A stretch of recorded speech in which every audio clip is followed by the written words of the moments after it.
Alphonse Ngoï Kassange, bonsoir, bienvenue à vous dans Kin Direct. Bonsoir Gaëtan, merci beaucoup. C'est toujours un plaisir de vous avoir ici. Vos émissions sont parmi les plus suivies, en tout cas sur YouTube notamment. Et il semble que vos analyses, vous êtes une personnalité adulée même par les Congolais. Merci beaucoup, merci pour... Alors, ça vaut peut-être pas la peine, mais il faut quand même le dire à chaque fois. Vous avez été gouverneur du Kasaï oriental de 2007 à 2019, député national, député provincial, mais également sénateur. Aujourd'hui, vous n'avez que la casquette de député national. Apparemment, vous avez quitté votre siège du président du bureau provisoire dans le Kasaï oriental. Bien sûr, il fallait respecter les lois du pays. Ouais. Donc j'étais en même temps élu député national, député provincial et député national. Et donc, il me fallait faire le choix. Et j'ai choisi l'Assemblée nationale. Voilà pourquoi j'ai quitté l'Assemblée provinciale où j'occupais le poste du président du bureau d'âge de cette Assemblée-là. Mais vous serez peut-être retenu président du bureau définitif. Ça veut dire qu'en étant président de l'Assemblée nationale, on a plus de profit, il y a plus de travail. Où vous avez été gouverneur, le Kasaï oriental jusqu'à ce jour n'a vraiment pas encore connu un élan de développement. Si ça vous portait à cœur, vous serez resté là-bas. Bien sûr, mais vous savez, nous élus, nous avons une obligation, celle de respecter la volonté de la population. Donc la population du Kasaï oriental, de la ville de Mboujima qui m'avait élu, m'avait demandé carrément d'aller à l'Assemblée nationale. Voilà pourquoi j'ai fait ce choix-là. C'est le choix de la raison, évidemment. Le choix de la raison. Hein. Vous avez fait l'actualité il y a quelques jours. On va balancer cette photo, je ne sais pas si elle est déjà prête, où on vous voit imposer les mains sur un journaliste. C'est vrai, vous y avez déjà répondu sur Twitter, ça fait polémique, on dit que c'est les politiciens, ils font des élotes partout, ils ont des disciples, ils ne font pas leur travail. Bon, on aimerait bien vous écouter encore une fois. Pourquoi avez-vous imposé les mains sur ce journaliste? Vous savez, Gaëtan, tel que vous êtes là, vous avez des personnes que vous considérez comme parents. Et vous pouvez recevoir d'elles la bénédiction. Voilà. Donc, ces journalistes dont vous parlez, c'est un fils, au fait. Mon fils, il a souhaité, pendant cette période, vous, en tant que père spirituel, recevoir la bénédiction de son père. Ouais. Bon, comme toujours, hein, les choses essentielles, on n'en discute pas, on n'en débat pas, on préfère débattre des choses pratiquement familiales. Et donc, pour moi, c'est privé, c'est familial. Je trouve ridicule d'en parler. Donc, quand il y a des questions essentielles, des questions de développement sur lesquelles nous pouvons réfléchir et puis dégager des pistes de solutions, les gens ne s'intéressent pas. Mais des petites choses là, familiales, vous voyez, ça spécule, etc. C'est ça le mal de notre pays. Donc il n'y avait rien du tout d'adoration ou quoi. Jean-Baptiste Kabeya Wayakondolo, c'est un fils maison. Pour ceux qui ne connaissent pas les relations qui me lient. Ça n'a pas fait de vous un nouveau pasteur, non? Non, ni pasteur, ni quoi que ce soit. Mais nous avons grandi. Chez nous, recevoir la bénédiction parentale, c'est toujours une chose la plus importante dans notre vie. Donc, ce n'est pas simplement mon père qui peut me bénir, mais c'est lui qui a l'âge de mon père et en qui j'ai confiance. Il peut me bénir, il n'y a pas de problème. Il n'y a pas que les pasteurs qui peuvent imposer les mains. Nous tous. Hein? Donc, quand vous lisez la Bible, hein, la Bible dit, ils imposeront les mains aux malades, les malades seront guéris. Ce n'est pas réservé simplement aux pasteurs. Tout chrétien peut imposer les mains sur quelqu'un, quelqu'un de malade, bien évidemment. Voilà. Alors, ça, c'est justement entre parenthèses. Très rapidement, on a abordé le sujet. Passons aux questions qui nous concernent directement. Le peu de temps que vous avez passé dans le Kasaï oriental, qu'est-ce que vous y avez constaté en termes d'enjeux de développement et de priorités qui vous ont poussé même à revenir à Kinshasa pour siéger en tant que député national une nouvelle fois? Vous savez, nous sommes une province, le Kasaï oriental est enclavé. Ouais. Nous sommes au centre de la République démocratique du Congo. Alors, pour arriver au Kassai oriental, vous devez parcourir des milliers de kilomètres. En quittant la capitale, il faut plus de 1000 kilomètres. Ouais. Donc, vous voyez, pour nous relier au port de Matadi, c'est plus de 2000 kilomètres. La même chose, pour aller à la frontière de Kasumbalesa, il faut parcourir plus de 1500 kilomètres. Si vous prenez la route nationale numéro 2, pour aller Bukavu, etc., Kivu, dans les Kivu, de même, plus de 1000 kilomètres. Alors, le port de Tanganyika, s'il faut y aller, de même. Donc, nous avons le premier défi qui est celui de désenclaver la province.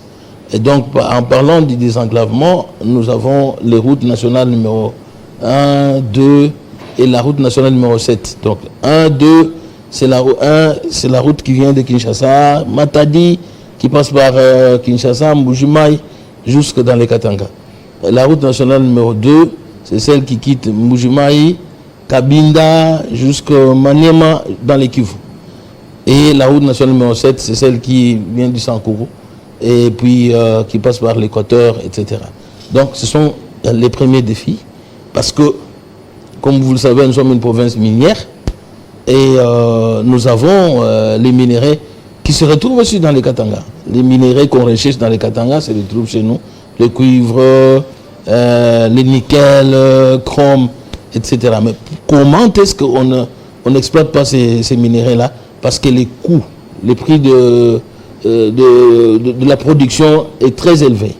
Et donc, si vous exploitez la même chose dans les Katanga, vous avez le prix de revient qui est acceptable, mais chez nous, parfois même les minéraux vont traîner en cours de route, il n'y a pas moyen de les évacuer.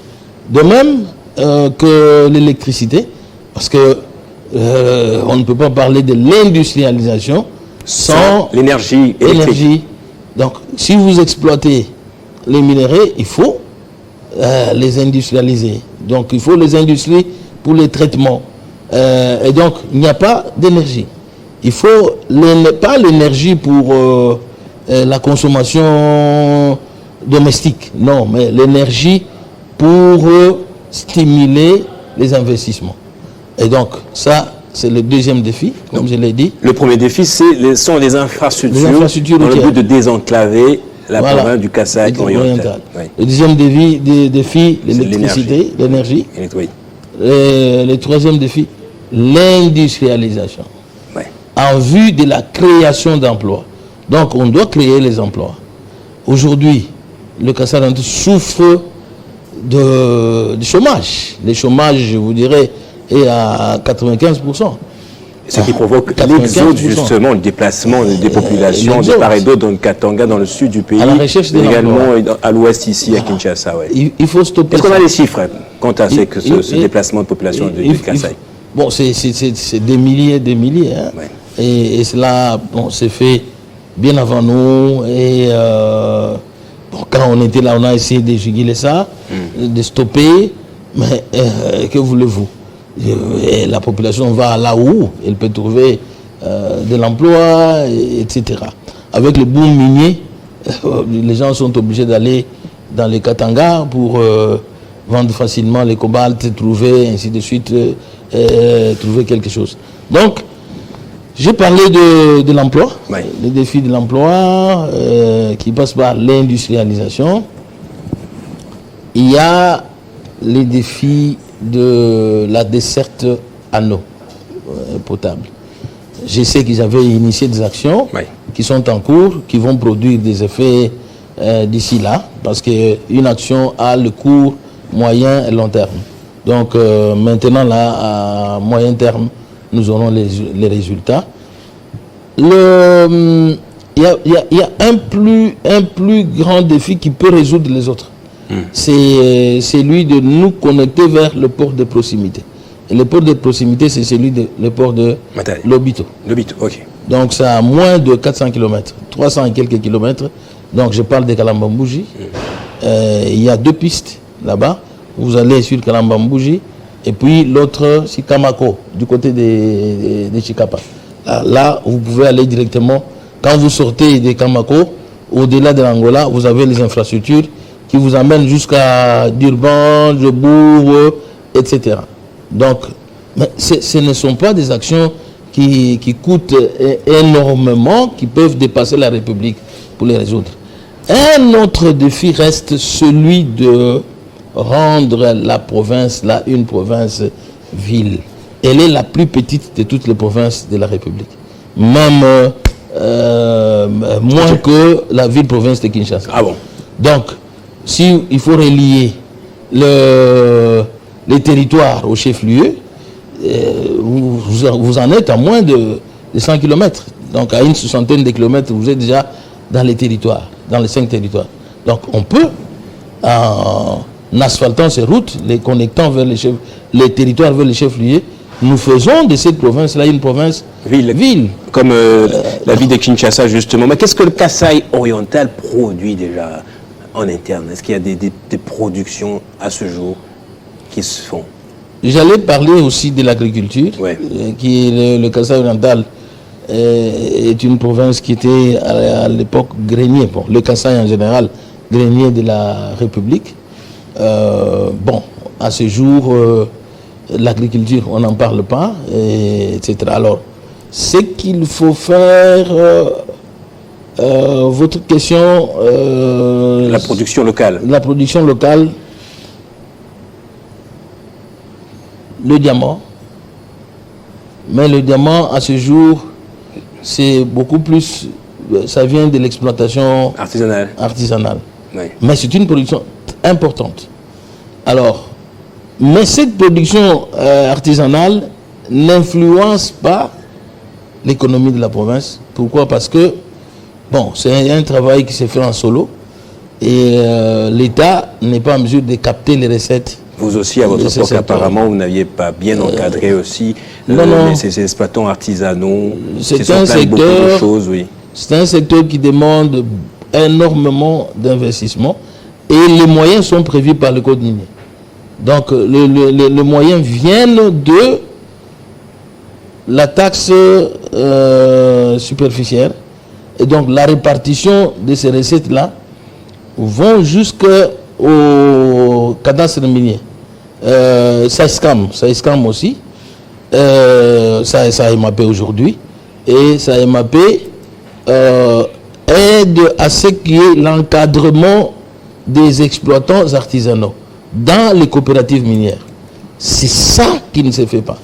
Donc si les exploitants artisanaux sont encadrés dans les coopératives, il y a lieu de faire de ces creuseurs-là les employés. Ils sont payés chaque mois et la production est bien canalisée dans les circuits officiels. Il y a moyen de capter les recettes à partir de là. Donc c'est là, la disposition du code minier n'est pas appliquée. Les recettes là qui devaient servir à assister les creuseurs, à les encadrer dans les coopératives minières pour canaliser la production vers le comptoir d'achat en vue de capter les dividendes, eh bien, ça ne s'applique pas. C'est resté lettre morte. Voilà pourquoi cette production, bien qu'importante, mais elle n'influence pas l'économie de la province. Il y a moyen d'exploiter les cuivres, comme je l'ai dit, mais bon, faute des routes pour l'évacuation de la production, faute de l'électricité pour le traitement des minéraux, eh bien, il n'y a pas moyen d'avoir les investisseurs en interne, en tout cas, justement. Il y a des potentialités, mais des potentialités qui ne sont pas plutôt optimisées. Alphonse Ngoï Kassanji, est-ce que le fait d'être gouverneur originaire d'une province est-il un atout ou ça peut être un obstacle? Je peux prendre votre cas. Dans le contexte actuel, il faut bien préciser, dans le contexte actuel de notre pays, une province avec plusieurs tribus, des tribus qui se regardent en chien de faïence, des tribus qui se rendent déçues. Alors, d'après vous, faut-il donc revenir à cette manière de faire, c'est-à-dire de nommer les gouverneurs, ou on peut essayer de voir comment autrement rendre plus meilleures les élections dans les provinces? Beaucoup de gens spéculent autour de cette question. Il n'est pas interdit à un candidat non originaire de se présenter. Okay. Partout. Okay. Je vous informe que à l'époque, il y a eu l'ancien gouverneur Condé Villa Kikanda, qui est du Congo central. Mais il a été élu au Nord Kivu. Donc, il n'est pas interdit à un non originaire de postuler dans une province où il n'est pas originaire.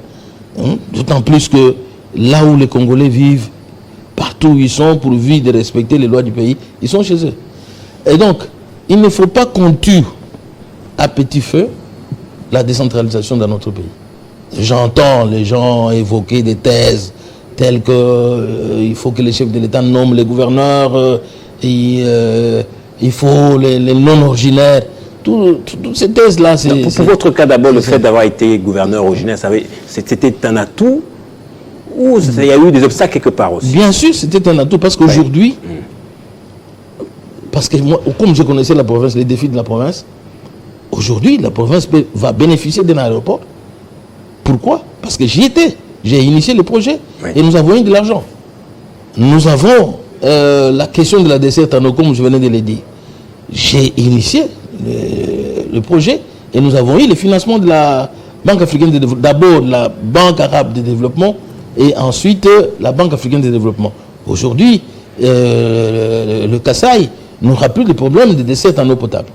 Donc, je connais et j'ai attiré une société, une entreprise, l'Assassim, qui est là aujourd'hui, qu'on est en train de tuer comme ça, en lui imposant la vente de son diamant à un monopole, en quelque sorte. Donc, c'est un atout, parce qu'on doit se rapprocher de la base. C'est la décentralisation, le pouvoir revient à la base. Mais petit à petit, on est en train de déployer cette décentralisation pour ramener la centralisation du pays.